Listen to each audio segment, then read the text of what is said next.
Listening intelligently means looking out for the meaning behind your partner's words and hearing what they're saying and what they're trying to say.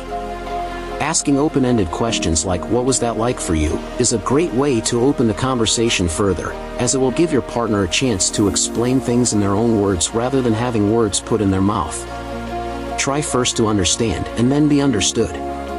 It can be easy to focus more on what you want to say than on trying to understand your partner's point of view. But the risk with this is you end up waiting for your turn to talk rather than actually listening.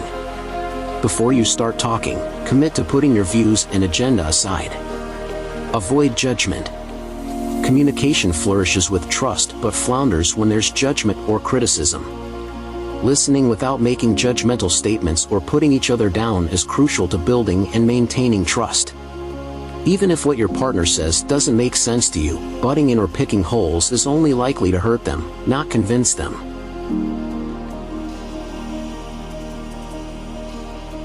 Did you know there are no pain receptors in the brain itself, but the meninges, coverings around the brain, periosteum, coverings on the bones, and the scalp all have pain receptors.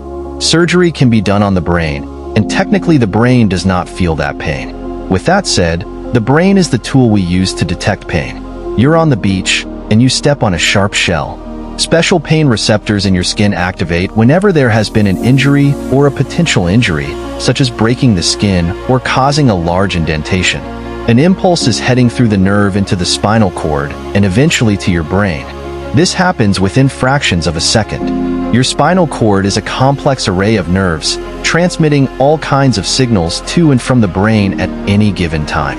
The spinal cord is also in charge of your reflexes. The brain does not have to tell your foot to move away from the shell because the spinal cord has already sent that message. The pain signal continues to the brain. This is because pain involves more than a simple stimulus and response. Your brain needs to make sense of what has happened.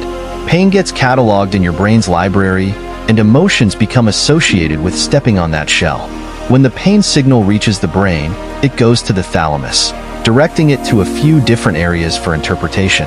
Some areas in the cortex figure out where the pain came from and compare it to other kinds of pain it is familiar with. Was it sharp? Did it hurt more than stepping on a tack? Have you ever stepped on a shell before? And if so, was it more or less painful?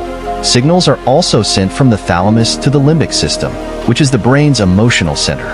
Feelings are associated with every sensation you encounter, and each feeling generates a response.